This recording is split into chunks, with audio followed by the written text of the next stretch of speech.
La Banque Populaire du Nord, c'est une banque coopérative régionale, 1200 collaborateurs au service de 300 000 clients et 135 000 sociétaires. 137 agences et 7 centres d'affaires répartis sur toute la région des Hauts-de-France et puis le département des Ardennes. Alors pourquoi accompagner la Chartreuse de Neuville ? C'est un partenariat extraordinaire parce que grâce à ce partenariat, on réussit à couvrir tout un chapelet d'actions RSE. D'abord, il y a un lieu qui est absolument magnifique et chargé d'histoire, qui est en train d'être restauré par l'association de la Chartreuse. Et puis, ils sont organisés dans ce lieu énormément d'actions en faveur de l'éducation, de l'inclusion sociale et puis beaucoup de réflexions autour de l'innovation sociétale.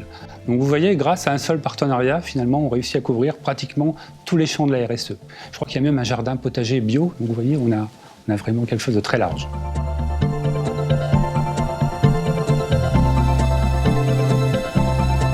La Chartreuse, c'est un monastère qui a été fondé au XIVe siècle, reconstruit en 1870, et qui a une histoire absolument passionnante, qui est monastique, mais qui est aussi artistique et hospitalière, et qui évoque en permanence, cette histoire évoque en permanence la relation de l'individu au collectif, la complémentarité des acteurs d'une société, y compris des plus fragilisés, et l'innovation à partir du terrain, à partir de l'expérimentation.